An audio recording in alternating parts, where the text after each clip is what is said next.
Known Dr. Shankari for the last 25 years.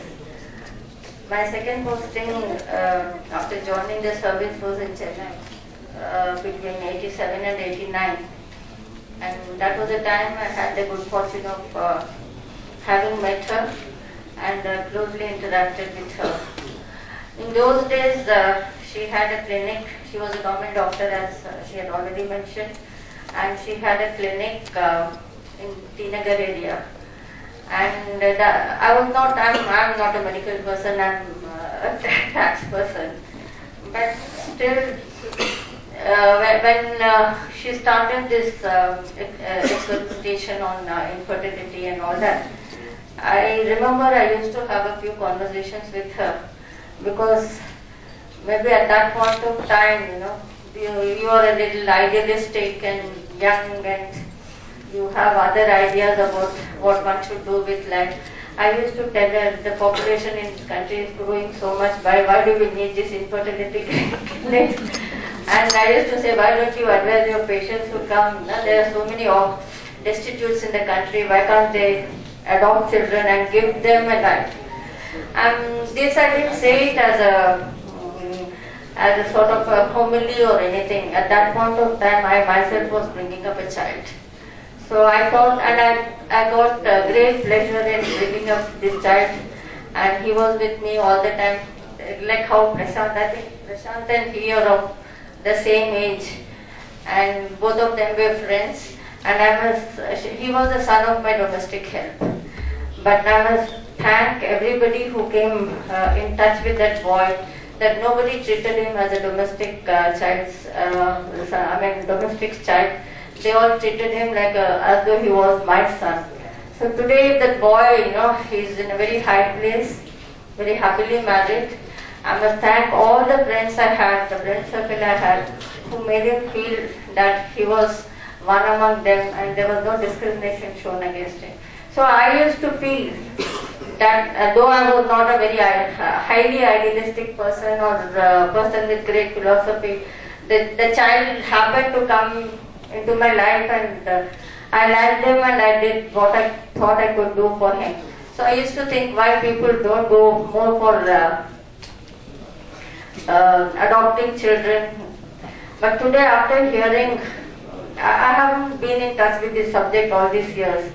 After 25 years, when I have come here and see the way the whole problem of infertility has been projected. In those days, probably it was not a lifestyle problem or problem related to the environmental changes.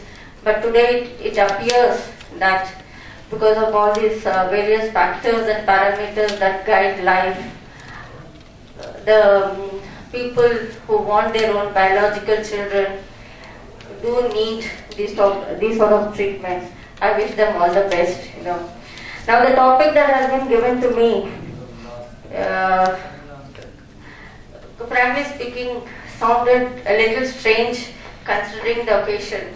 Women empowerment. I am used to giving lectures on women empowerment on International Women's Day, or if a college or a university invites me, I go there and talk about, because they are all, those occasions are ideal for this, and the type of listeners in colleges, those young students who come and who have, a lot of light in their eyes, and they look forward to life. So there, it seemed more appropriate. But here, people are all enlightened people, empowered women.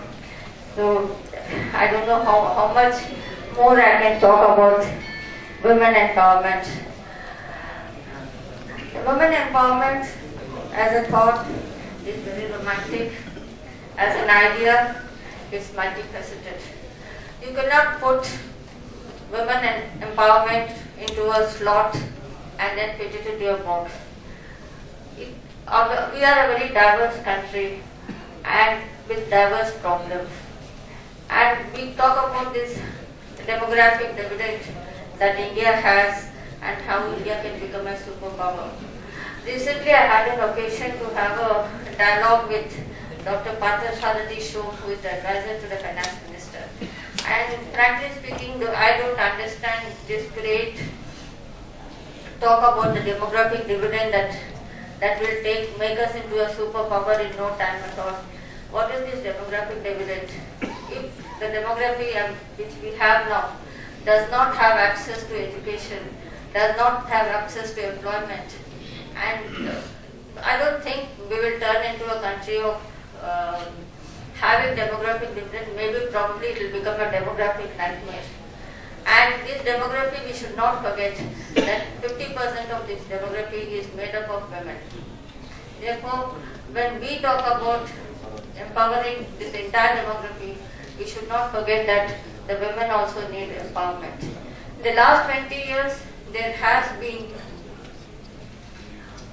a change in the plight of women in this country, but the change is not to the desired level, especially among the economically weaker section of society. Wherever I get posted, I take a special interest in looking into the lives of these people. And unfortunately, the lot of such women has not changed that much as we would have liked to be. There are so many government programs which aim at these changes for women, but either the programs are ill-conceived, ill-planned, are not properly implemented, and last of all, not properly monitored. But I must say that from whatever I have read about such programs in Tamil Nadu, I think Tamil Nadu is a shade better than the other states in the country. So that, people like Mr. Tyagarajan must be contributing. So when we talk about women empowerment, what is it that we talk about? The first step for women's empowerment, in my opinion, is access to education. One may have wealth, one may not have wealth, but education is very important because that opens the doors for all opportunities. It's not necessary that women should all be highly educated, technically qualified. They can be educated and be still housewives. But when once the decision making, they contribute to the decision making process, even in a household, that will bring about a lot of changes. I have seen over the years that when it comes to the drudgery, it is the women who is held responsible, and she does it with so much of patience, so much of love and affection. So a little fillip to such women will go a long way, not only in bettering the plight of women, but also in ensuring that we are a better society. For the economic development, for the societal development, women empowerment is very important. And education is the first step. After education comes the employment opportunity. When once people are properly educated, the doors to the employment opportunity open on their own. It's not necessary that every girl should become a software engineer or a doctor.